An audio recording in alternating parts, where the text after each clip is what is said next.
Welcome, everyone, to the Scaling Smart podcast, where we bring together industry leaders, entrepreneurs, and innovators to discuss key insights, strategies, and their experiences that have driven success both for themselves and their customers. I'm Billy Mitchell, your host. Today, I'm excited to introduce a special guest, Bob McGinley. He is the CEO and co-founder of The TechLeads. The TechLeads help enhance their clients' current staff with senior leaders who have run global enterprise-level businesses by providing fractional executives with expertise in business, management, and sales. Bob, I really appreciate you joining me today. How are you? I'm great, Billy. Thanks for having me. Good.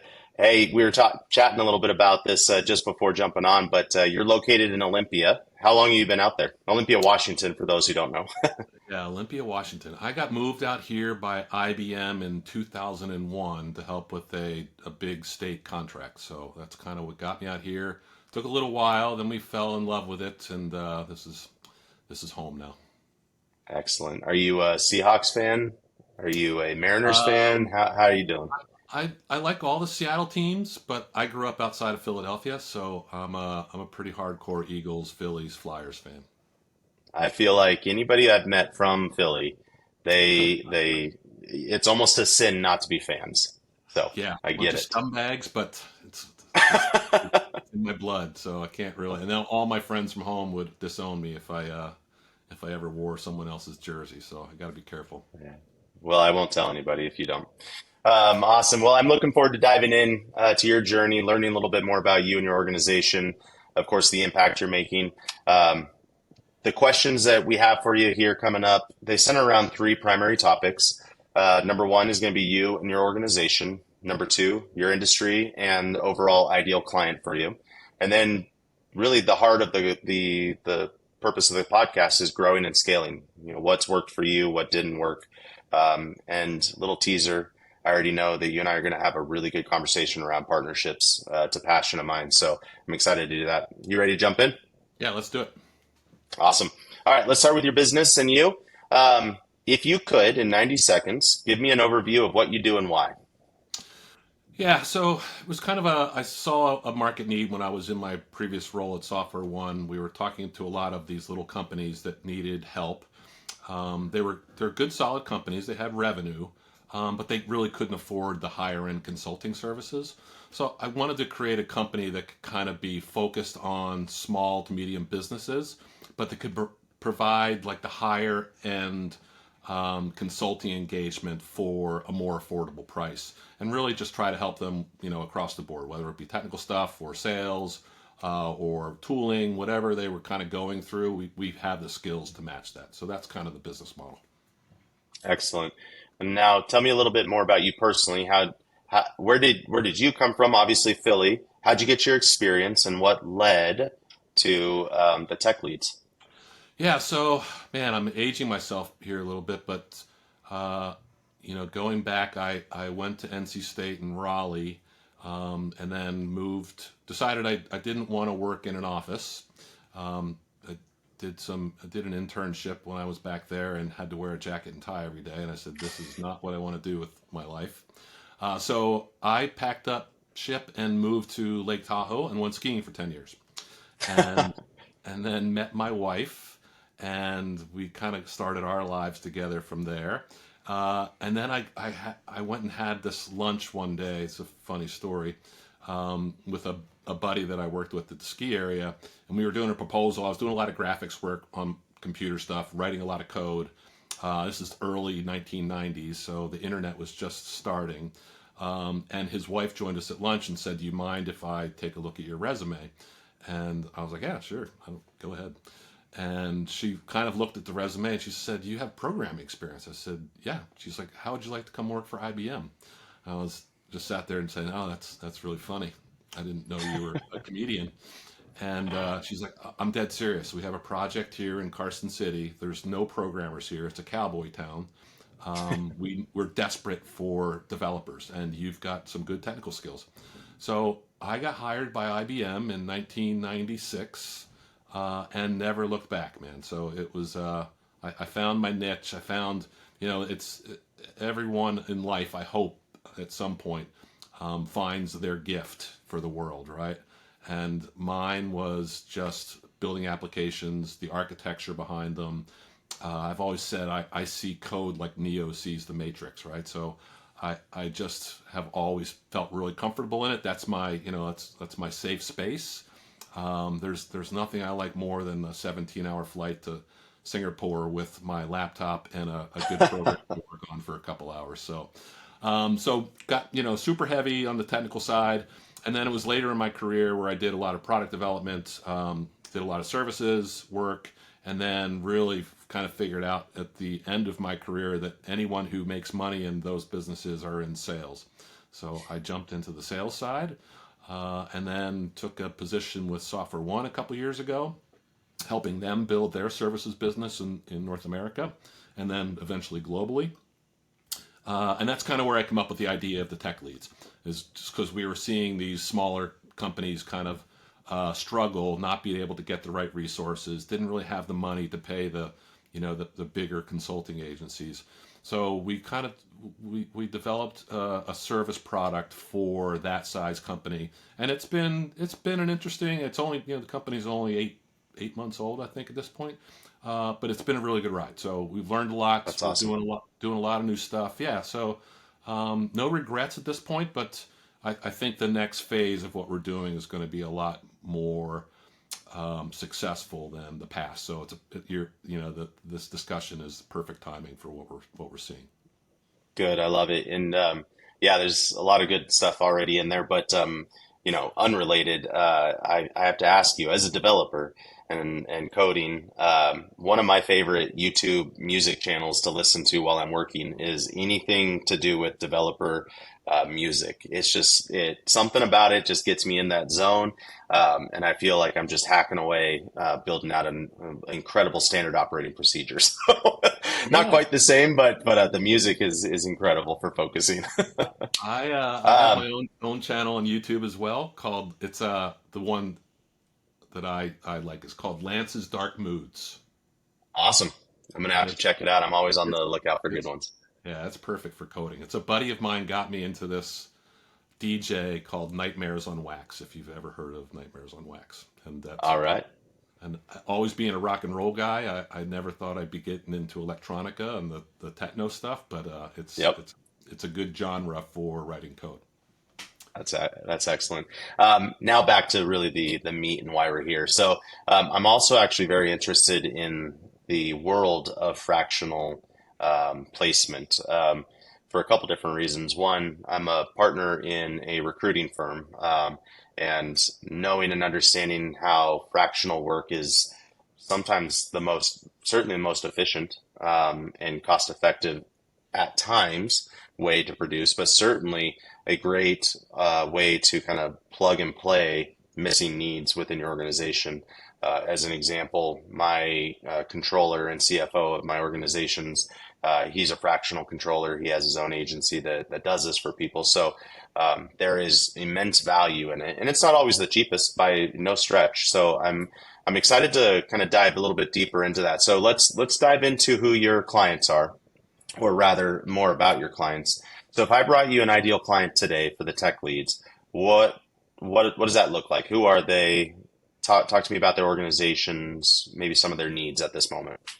Yeah, so typically what we're seeing, and where we originally thought the company was going to go, and why we came up with the name the Tech Leads, because we thought the real market need was going to be, things like cloud and application development, finding the right skills, product development, trying to find the right market, the right niche. So that's kind of what we built the company around, to go after, clients that were struggling with those types of things. But what actually happened is a little bit different, and and that's kind of why we're shifting gears with the company now. Most of the clients that we started working with weren't struggling with the technical stuff so much. They were struggling with sales. And they were Mm, struggling with lead development. They were struggling with marketing. Where do you invest the money? How do you get the right skills to go manage scale? A sales force for a small, ISV, or so that a lot of the companies we are working with are software vendors that have a really nice product, right? They've gotten it developed, But there's competition out there. They haven't really differentiated themselves, so they're looking for ways that they can go, gain market share, and that's kind of where we found our sweet spot. I think is through that whole cycle, not only improving the product and the process around developing, but also how do you go out and get those connections? How do you go out and find prospects, and then the whole cycle of developing a pipeline, taking that thing through the sales process, closing a deal, and getting to where you get the engine rolling a little bit and you start moving forward. So that's kind of where we're at right now. The fractional side of it is tough, right? And you're probably familiar. It's a tough game because it's a confidence game. So Yep. you've got to have a really good reputation. You've got to have a really good network, and you kind of have to have people willing to go to bat for you and say, hey, this, it's worth going and paying this guy a couple, $1,000 to just, have someone to talk to for, a couple hours a week. So, but we've been successful there, not as successful as I would say is on the sales side as much. But that's kind of why we're shifting gears with the company now and doing some different things. Okay. So it sounds like you may enter the conversation with a customer or a client in one area, but more often than not, you find that sales becomes one of their biggest hurdles. Obviously, they've got a great product, they've got a great potentially great process, or they're bringing something cool to the market, but they just need to go and get that market. Um, what are some of the typical challenges within sales that they're facing? Is it often just getting their market out there and known? Excuse me, getting their brand out there and known? Is it closing the deals? Talk to me a little bit about some of the challenges they're facing within that sales process. Yeah, so something I picked up on early was, and it's a great little technique if you're starting a new business, and I kind of do a little bit of coaching as well in this area, and it's something I do as well.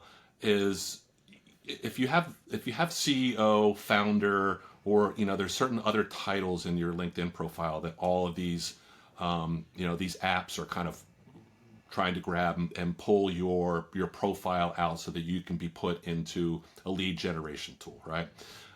And invariably you're getting all of this spam, all this stuff goes into your junk folder. I started looking through that stuff. I started looking at some of the stuff I was receiving on LinkedIn, and I started noticing like patterns. Like these are almost coming from the same tool, right? It's like you're Mm, you're using the default messaging that you might have changed a couple words around, but I'll respond to those outreaches, right, or those attempts, and I'll say, how many emails have you sent this month, and how many responses have you gotten? And I got a couple responses that just shocked me. And one of our customers responded and said, "We've sent out thousands of emails, and you're the only person that's responded. And wow. you're not asking about the product. You're asking Yeah. about why our messaging sucks so bad, right?" Right. So I kind of started leveraging that a little bit, and we call it flipping the script to some degree. Hmm. And I just had a call with a client before this where it's the same thing. It's like, how much are you spending a month on all this outreach, and what are you getting back from that? So what's the ROI that you're kind of going through, and then what if you could lower the spend but increase your success rate, right? And what is it you need to do on the product side to potentially hit that mark? Or do you need to do anything? Is it purely just a messaging problem, or do you have some, you can go look at a website typically and say, this thing looks like it was developed by a high school kid in 2004, right? Yep. And you can give people some coaching, and all right, let's get you on a plan. Let's help you prioritize the things that you're doing. What's really most important. So there may be some things around the product. There may be some things around the messaging, and we'll kind of help them, sift through what they need to do. And then where the fractional part of it comes in is, we need help doing this. Can you guys fill some of those roles that you're telling us we need to kind of go work through? So that's where we can jump in, and whether it's doing stuff at the application level or something with the data, we can kind of go and jump right in with customers and help them get through some of those challenges. That's great. So let's shift gears a little bit, and I think it's a good leeway into that. Let's talk about your overall industry as well as your competitors. So, um, do you find, and maybe this is an obvious question, but let's go with it anyways, that your industry is competitive, and if so, how are you standing out among your competitors? Yeah, I don't really run into competition very much.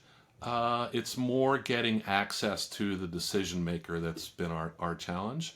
And industry wise, it's kind of crazy.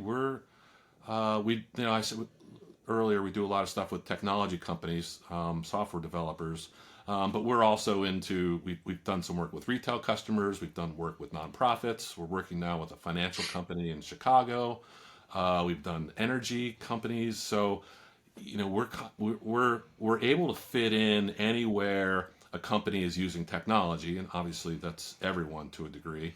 And then where they're struggling with either the technical resources or they're struggling, getting the product in the right fit for their market. A lot of our customers struggle with, that the question that you're asking is what is your target customer, right? How do you go and then find them and pull them out of all the various tools and lists you can have out there and then go target them specifically to go meet their needs. And that's, like I said, that's kind of where we see the hole in the market right now, and that's where we're going to help. Yeah. You mentioned a challenge that you face or can face is getting to the right person, having a conversation with the right person, which is obviously every sales developer, sales manager's number one target is obviously talking to the right people. When we get to the next portion of our conversation, I have a feeling that strategic partnerships are going to be a really good way to get to the right person with that level of trust. So let's table that for 1 second and let's go back to your industry. And I'm going to combine a few questions here into one. Um, where do you see your industry in the next 5 to 10 years? What are some of the biggest challenges that your competition could face? And what are some of the biggest opportunities that you see for yourself and your organization? Yeah, so it's a good question. I, I see, it's already starting to happen with us. Is that we're almost going back to, instead of being fractional focused, going back to almost a consultancy type of agency, right? And then where we see customers struggling on the technical side isn't necessarily with the technology itself, it's managing that technology. So, one of the things we find ourselves doing more of now, and this is where the partnership discussion will come into play as well, is we get people that come to us and say we have an idea, we think it's a great idea, we've done some market research, we want to go develop it now, but we're not technical, right? I don't know how to build applications. I don't want to run a team in India and be up every night till 10 p.m. to go meet with five guys around the world, and then I can't tell if they're doing what they're telling me they're doing anyway, and I don't know what price point I should be paying. So how about you go manage that for us, right? We'll kind of you'll be the barrier between us and the vendor, and then we kind of help them choose the right skills, the right resources, make sure they're, the architecture of the application and what they're doing is the right thing for their product and the right thing for their industry that they're focused on. And then we'll take over really the contract management, the project management, and then get them the best price point for their budget. So it's still kind of, focusing on the smaller to medium businesses, but really kind of being that, the layer between the super nerds and the business, right? If you want to put it that way. And Sure. that's where all the partnerships and then, having those vendors that you can trust that you've worked with in the past on the back end, if you're going to bring them in to work with one of your top clients, you want to make sure that they can perform and they're doing quality work. So that's where it starts to lead into that partnership discussion and, the importance of those relationships. Yeah, that's great. And I think that's also a good leeway into our next topic, which is about that growing and scaling. So, um, a big portion of the focus of this podcast is kind of keys and insights into what has been successful for you in growing and scaling your organization. And I love also discussing kind of the what I call failing forward. So what didn't work, but we were able to fall forward so we could learn and grow. So as of right now, where are you getting most of your new customers? I'm gonna guess we're gonna go into some partnership conversations, but just generally speaking, where are you seeing the best acquisition channel for new customers? So we do typically do some warm outreach where we've got connections, but most of our customers have come through referrals. So people Okay. that I've worked with in the past, people that our partners have worked with in the past, where they'll find they're either still in a sales role, and they'll talk to a customer, and it'll be something that they don't provide, and they'll say you should go talk to Bob and his team, and they can help you out with this. Right, it's right up their alley. So I would say that's most of what we've done up to this point, which has been fine. But now we're starting to shift to much more of a lead generation outreach program. So we're really getting into that at this point. So and then honing our skills in that area as well, so that we can help customers with those same things. So I think everyone's challenged these days and trying to figure out what tools should I be using. Should I be on LinkedIn? Should I be doing Google Ads? Should I be doing Facebook? A lot of that stuff I think people struggle with. So tying that back in, we're going to end up being two different businesses going forward. So we started a new company called Rocket Fuel, and we're gonna that'll be the sales portion of our team, and then we'll keep the tech leads, but it'll probably be less focused on fractional and be more focused on project contract management and then technical consulting or advisory stuff. Excellent. Yeah. That's cool insight. Looking forward to seeing that develop. Um, so in looking at the partnership side of things, so first of all, I love the fact that you're looking at diversification. When we are approached by a customer, one of our first conversations is tell me everything that you're doing, right? So SearchLogic is at its core is a paid media management firm. We manage medium to enterprise level brands, spending 50 to, customers spending 1 million a month in advertising. So um, one of our first questions before we even talk about how we can support them is tell me about your overall sales and marketing plan and process, right? Because if they are looking to paid as their source, their single source of revenue, we know we're going to be set up for a very difficult relationship. So the diversification is good. So the fact that you're moving in that direction, that's really good. And I think that's something that people should take away is having having kind of your tactics be diversified across different channels will support you in a more scalable, predictable growth long term. Plus, each tactic is going to feed into the other one, right? It's the whole Yeah. top of funnel, mid funnel, bottom funnel. So, but let's hone in on the partnerships. What, in your opinion and experience, has provided for the best partners? And tell me a little bit about those partners. What does that relationship look like? And how have you been able to maximize their effectiveness? Yeah, it's a great question, and we've kind of covered the gamut. So we have partners that where we white label some of their products and we resell them, and then we build managed services around those products, right? So on the sales side, which is the new entity, things like the CRM tool or even the outreach itself, right? We've now partnered with some of the companies in that space where we can either resell their product or we can get a referral for it, but then we can go and help the customer get things set up, kind of go through you know the, the onboarding, and then get them to where they're productive a lot faster, right? Instead of you having to go learn a tool, we'll do the initial outreach, we'll help you with your messaging, we'll show you what's worked in the past, so we've got the analytics behind what we're doing. We can throw all that into the mix for customers and get them going at track speed versus taking 6 months to get geared up and figure out what they're doing and what works and what doesn't work, right?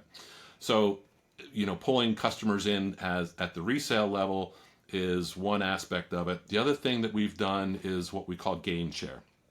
So we've got customers who are kind of not growing at the level they want to. So they want to get into, more expansive growth. They may want to go into different markets. They want kind of to take their business to the next level. So we came up with a creative approach to say, all right, we'll flatline your revenue right now. So let's base it. And then we'll take a percentage of your growth from here. So we can be your sales and marketing wing. But then we'll get, a certain percentage of the revenue increase that you have month over month from, however long the contract goes. And it's real flexible, and there's a lot of trust involved. So it's not the easy, it's not something you want to take to everyone. You need to have relationships established. So, there is that level of trust there. But that's a way that we kind of help businesses that, may not have the revenue to go pay a consulting firm, but they need the help, and they'll take the opportunity for some cost in that growth, which really doesn't cost them that much at all, right? Because, if they don't grow, they don't pay. So it's for them, it's a pretty nice model. So that's kind of the other one that we've set up, and then invariably those types of customers are going to help us, because then we become, they become part of our referral engine, and then you develop those relationships. All of a sudden, now you've got links on the websites. You're doing podcasts with them. All the things here. You start to get what I call the exposure, right? You want to get the views. So you start helping them, you pull them into the family a little bit, they start getting the views, they start becoming more successful, and then you're on to helping a couple of their customers do something similar. And then the last one is really just people who are are really interested in what we're doing, and then they want to kind of ride the coattails, if you will, right? So not sure if there's a place for us to actually work together. So we call them more the pseudo partner, but we want to be in the mix if something comes along where you guys may need our type of help. And we've got a lot of those customer or partners where we've thrown work over the fence to them because one of our customers needed a hand with their particular niche, right? So it's that I'm a big believer in paying forward and the karma game. Yep. We try to help people. We have our own podcast as well. So we give people exposure in that medium, and try to help them grow their business. Just knowing that if you're a good community steward, then you're going to get the benefits of that back in the long run. So that's a big part of our Yeah. game as well. Yeah, I love that. I was just having another conversation with somebody about uh, one of the best ways to operate, just in life in general, to be honest with you, is to give without expectation. And as a result, the gift of that is that you are going to receive abundantly back. I mean, it's just this law of nature. So I firmly believe in how can you, I actually even call it sometimes servant sales, right? Hmm. So how can I serve you today? What can I do to help and support you? Um, it removes kind of that hard pressure sales model. And it's like, hey, I genuinely want to see you thrive. I want to see you grow. I want to see you do well. And if that at the end of the day is not through my service or me, let's make sure that we get you in place with in front of somebody who can actually help and support you. Yeah. So an added benefit of having a really robust partnership network is you may not be the best fit for somebody, but somebody who can be. And the more that you build that, it's this flywheel that just starts spinning, and it's frankly it's a lot of fun. Yeah, yeah, we call it value in advance, right? So I'll give you some help.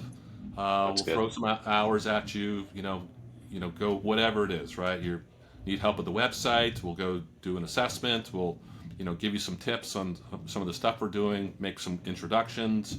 It's so easy to do a post on LinkedIn saying that you had an introduction to someone today, and the views you get from that little bit of kindness that you gave someone, right? And I'll probably do it after we talk or the podcast goes live. It just goes like a long way, right? And Yeah. I think people, I don't know what it is, but it's so easy to do some of the little things that I think people kind of miss out on. And the other thing, Billy, that I've learned in this game is that you really got, you're doing a podcast, so you're already over the edge, right? You've really got to learn to put yourself out there, right? Yeah. If you're going to go into this business and you're going to be an entrepreneur and you're going to and try to be success, and you're shy and you're afraid someone's not going to like your post, or they're not going to like the picture that you put up there, you're dead before you even get started, right? So Yep. you've just got to have the guts to go and accept the consequences of being out there and just do it. So and that, I think that ties back into this whole idea of giving back to your network. Giving people just a bit of a hint of some of the other successes that might be out there that are capable for them too, right? So Yeah. Yeah. I wish I could remember who had me do this exercise because I'd love to give them credit, but I'll just say that it's not me that came up with this. But a really fun process is to think about a customer. Maybe it's your favorite customer, for example, and then ask yourself, how did you get introduced to that person? And so now you've got person B. Then you ask yourself, how did I get introduced to person B? Well, it was person C. And you go down that line until you start to find specific people who stand out, right? And so it might very well come down to three, four, five individuals who, through their giving to you, have produced this downline effect that's phenomenal. And one of the most fun things to do is you go to that core person and you say, "Hey, I just wanted to share with you that because of how much you've just freely given to me or worked with me, these are the people that I've been introduced to. This is the revenue I've generated. This is the impact I'm making." And just that little recognition for that person, it makes a huge difference in their perspective and how they feel. And it's a very fun process because in addition to that, as a byproduct, you learn now small introductions can really make a huge impact down the line that you will never see yeah, unless somebody comes back. yeah, and it's like I said, it's just so easy to go do, right? To show a little Yeah. appreciation. Yeah, I think that's the easy part of the job. And you kind of asked the question earlier, like what part do you like the most? That's the part that these kinds of conversations, meeting other founders who are kind of at the same stage and seeing what they're going through, and just learning like the struggles that they've had, and tips and tricks, right? Always being, it's like, hey, we went through this. That tool isn't very good. We learned the hard way, spent thousands of dollars. Go try this one instead. And here, I'll feed you a bunch of stuff that you can put in it, and I'll get you, a couple steps forward, right? It's just that easy to do. Or, you need someone who's really good on the website design stuff. They're not too much money. Go talk to him. He'll give you a really good price for me. And then that guy's ready to throw you another business 2 weeks away, right? So Yeah. Yeah. I think certainly one of the themes and core takeaways from our conversation today, and I've got one more primary question, and then gonna surprise you with a lightning round, super fun, super easy. But one of the core takeaways I think is a huge component to sales and business development in growing and scaling organizations really does come down to who you know. And it's not just the who you know, but it's how are you treating them? How are you serving them? How are you helping them? And I think a lot of people can take a really good lesson from that. So let's go a little personal for a second. It's a good final question of our kind of crux of the podcast here. But let's talk about this. What's your biggest challenge you faced in your career? How has it shaped you? And how has it changed the way you do business today? And I'll encourage you, feel free to share kind of that failing forward momentum, right? So I did this thing, it did not go well. Here's what happened, and here's how it changed me. yeah. So, I've had a couple of those in my career, and it was usually the the management team that I was working with, and what their expectations were versus what my expectations were, right? And Yep. I think early on in my career, I had this sense of entitlement, like I've done my time. I've worked my rear end off. I don't make enough, and then it all starts going through your head, right? I don't make enough money. You don't give me enough vacation time. I haven't been promoted. And I learned early on that you have to let go of that stuff, right? You just have to focus, do the best you can, be the best person that you can, and then the other stuff started to fall in, right? All of a sudden, as soon as I stopped worrying about it, I started getting promoted. I started getting new opportunities, and I made it all the way up through the highest ranks at IBM while I was there, working with the senior staff, because I kind of kept my head down. I did the right thing by people. I wasn't, a pain in the ass, right? And I Yep. didn't. I lost the entitlement sense, right? So I thought to myself, I'm going to have to earn it. So that was kind of my, that's where I think I grew up. I think is the best way to say it. And then I realized that that maturity is what helped me get through the struggles that came on a little bit later, which were I just worked for some insane people, right? I mean, the emails would start Saturday night, and they had demands for Monday morning at 8 a.m. And it's like, well, this is my weekend, right? Yeah. Number one, why do you think I'm reading my email Saturday night? But I was. I And was. Yeah. number two, why am I spending all day Sunday doing work for Monday morning? Like, what do you need this Monday morning for, right? You're going to be on a Yeah. plane to Australia. Like, this is so it's almost, people who people have that management style where if you don't believe you're in the war, then you're going to get soft, right? And that's never been my style. But I had to learn how to deal with those kinds of people and how not to go into depression because I lost all my weekends and wasn't having that much Yeah. fun. Yeah, that's great. It reminds me specifically your comment about, I deserve more, or, I should be getting paid more, whatever the case might be. Patrick Lencioni in one of his books, obviously hungry, humble, and smart, Yeah. and you come across as a very humble person, which I think is indicative of your success and growth. So I appreciate that. And thank you for sharing. Um, Excited to move on to the last section here. It's really simple, no stress about it. I'm going to ask you a series of questions. First thing that comes to your mind, respond, and I think it'll be a good time here, real quick. So, coffee or tea? Coffee. Same here. What's one tool or system you rely on to keep your organization running smoothly? Oh, that's a tricky one. We're really not that it's a tool, but we're really dependent on tools like LinkedIn Sales Navigator, and we're playing around a lot with HeyReach right now, so that's kind of our focus. Very good. Biggest trend you're going to see shape your industry in the next 5 years? Oh boy, I'm gonna throw the most controversial one out there for you. That you're probably gonna have at least this month. You're gonna see AI actually take a major step backwards. So the hype curve starts to be realized. The investment money that's going into all the giant data centers doesn't quite fit the bill anymore, and people realize that large language models are really just search engine 2.0.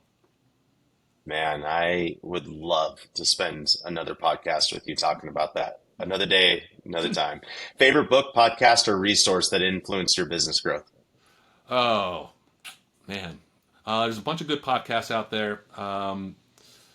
What's the one? Saster is uh, is one of them. So go check that out. Uh, Favorite book? I don't read a lot of business books. I read a lot of nonfiction. I'm reading a book right now called The Devil's Chessboard. So Glenn Greenwald promoted it. It's about Alan Cool. Dulles, who was like the original head of the CIA back in the 40s, and it's all tied into the release of the Kennedy files and whatnot. But if you're Wow. into the espionage and the history of how all of the intelligence services got started, go read that book. It's intense what that history is like and how ruthless some of those people were. I Nonfiction love it. is John Irving, A Prayer for Owen Meany. If you haven't read that book, you use the word humble. That's the best single word to describe A Prayer for Owen Meany. Awesome. I'm looking forward to both of those. And on the first book you recommended, it reminds me of a book I started to read and I would like to pick it back up. And I'm going to butcher the title, but it's about a spy agency and it's called The Paperclip, I think, or Yeah. Paperclip or something. And I'm butchering it, but just on Amazon search Paperclip book and I'm sure it'll pop up. So anyways, that's a diversion here. Let's get back into it. All right. A business decision that you made that changed everything for your organization. Oh, I sold outside of the product list. Ooh, that's a big one. All right, one bucket list that you've already checked off personally. Oh boy. Well, I was a professional skier for 10 years, so I got rid of that one. I got into a fight in a hockey game in my mid 40s. I got rid of that one. And and then yeah, did Chamonix a couple years ago and got to go hike through the Alps a little bit, and that was one of my coolest things ever. So yeah, we're adventurous travelers, so I am typically trying to knock some of those off my list every year. This year we're doing a bike tour through South Dakota, the Black Hills. So crazy. Man, that's awesome. I feel like I could have three or four other podcast recordings with you. Final one. What's one mistake you made that turned out to be a valuable lesson? Let's go personal on this one. Ooh, personal mistake that turned out to be a valuable lesson. Man, I'll have to think about that one. That's a tricky one. I think it was probably, letting a friendship go dark a little bit because of hurt feelings or something like that. And then realizing later in life that that friendship was really valuable to me and that, there are opportunities to go and rekindle old relationships. So that'd be my big That's one. good. That's really good. All right, finally, Bob, if our listeners want to connect with you, what's the best way to get in touch? Best way is either through LinkedIn. That's probably I spend a lot of time there. We do a lot of connection on LinkedIn. So go ahead and, throw a link in the description for my LinkedIn profile. That's fine.